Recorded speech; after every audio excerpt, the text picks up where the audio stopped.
நம்ம சேனலை இப்பதான் ஃபர்ஸ்ட் டைம் பாக்குறீங்கன்னா மறக்காம நம்ம சேனலை சப்ஸ்கிரைப் பண்ணுங்க. கூடவே பக்கத்துல இருக்க பெல் ஐகானையும் கிளிக் பண்ணுங்க. வாங்க ஃப்ரெண்ட்ஸ், வீடியோக்குள்ள போகலாம். ஹாய் ஃப்ரெண்ட்ஸ், நம்ம இந்த வீடியோல பார்க்க போறது ஒரு வெரைட்டி ரைஸ் தான். நம்ம சிம்பிளா பிள்ளைங்களுக்கு காலையில ரெடி பண்ணி கொடுக்குற மாதிரி தான் ரெடி பண்ண போறோம். புதினா ரைஸ் வைக்க போறோம். எப்படி பண்றதுன்னு பாத்திரலாம். அதுக்கு வந்து ஃபர்ஸ்ட் சாதத்தை வந்து இது மாதிரி நல்லா உதிரி உதிரியா வடிச்சு எடுத்துக்கோங்க.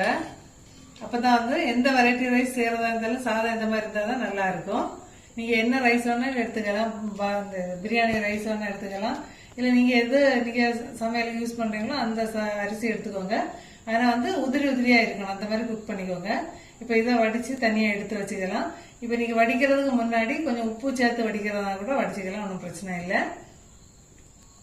நம்ம இப்போ மசாலா ரெடி பண்ணிடலாம். அதுக்கு வந்து நான் இப்போ சாதம் வந்து கொஞ்சமாக தான் வச்சிருக்கிறேன். ஒரு 3/4 கப் அந்த அளவு தான் வச்சிருக்கிறேன். ஒரு 3 பல் பூடு எடுத்துருக்கிறேன். அதுக்கப்புறம் ஒரு சின்ன துண்டு இஞ்சி, உங்களுக்கு காரத்துக்கு தகுந்தாப்புல பச்சை மிளகாய் எடுத்துக்கோங்க. 2லேருந்து 3 வரைக்கும் எடுத்துக்கலாம். நான் இப்போ 2 மிளகாய் எடுத்துருக்கிறேன். அப்புறம் ஒரு கை புதினா இலை, கொஞ்சம் நல்லா ஃப்ரெஷ்ஷாக நல்லா க்ளீன் பண்ணி எடுத்துக்கோங்க, டஸ்ட் எதுவும் இல்லாமல்.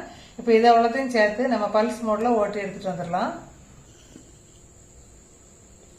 நம்ம இப்ப தாளிச்சிடலாம். அரைச்சது வந்து பல்ஸ் மோட்ல ஓட்டி எடுத்துட்டு வந்துருக்கோம். இந்த மாதிரி பல்ஸ் மோட்ல ஓட்டி எடுத்துக்கோங்க.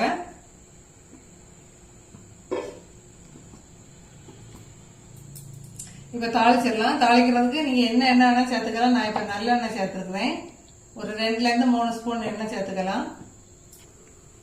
இப்ப தாளிக்கிறதுக்கு வந்து கடுகு, இது கூட கொஞ்சம் ஜீரகம் சேர்த்துக்கோங்க. அப்புறம் வந்து நீங்க கடலை பருப்பு அப்படி இல்லைன்னா நிலக்கடலை, 2ல ஏதாவது ஒன்று சேர்த்துக்கோங்க உங்களுக்கு தேவைப்படுறத. நான் இப்போ வந்து கடலை பருப்பு தான் சேர்த்துருக்கேன்.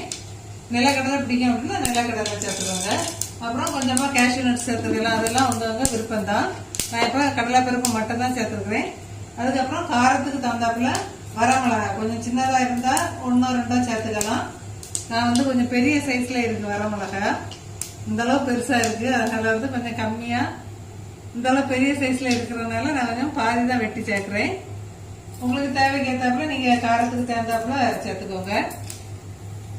இப்ப வந்து கடலை பருப்பு வத்தல் எல்லாம் நல்லா பொரிஞ்சிட்டு இப்ப இதுல வந்து ஃப்ரெஷ்ஷா ஒரு கொத்து கருவேப்பிலை சேர்த்துக்கலாம். இது கூடவே ஒரு 1/4 டீஸ்பூன் உங்களுக்கு சாதத்துக்கு தகுந்தாப்புல மஞ்சள் பொடி சேர்த்துக்கோங்க. அதுக்கப்புறம் உப்பு, நான் வந்து சாதத்துல சேர்த்து வடிக்கல, அதனால வந்து சாதத்துக்கு தேவையான உப்பு எது சேர்க்குறேன். நீங்க தேவைக்கு தகுந்தாப்புல சேர்த்துக்கோங்க. இதுக்கு கூடவே நம்ம அரைச்சி வச்ச மசாலா அதையும் சேர்த்துடலாம். எல்லாம் சேர்த்து ஒரு நிமிஷம் நல்லா வதக்கி கொடுக்கலாம்.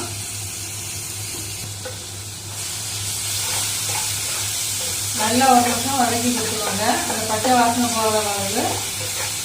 உப்பு நீங்க ஃபர்ஸ்ட் சாதத்துல போட்டுட்டீங்க அப்படின்னு சொன்னா நீங்க வந்து 2வது போடும்போது பார்த்து வேகமா சேர்த்துக்கோங்க. நான் ஃபர்ஸ்ட் சேர்க்கல, அதனால தான் கொஞ்சம் கூடுதலா சேர்த்துக்கிறேன்.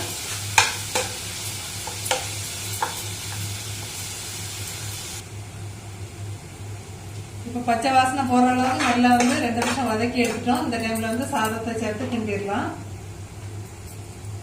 நீங்க வந்து கொஞ்சம் ஆற வைக்கிறதுனால ஆற வச்சுக்கலாம். நான் வந்து நல்லா உதிரி உதிரியா இருக்கிறதுனால தட்டி ஆற வைக்கல.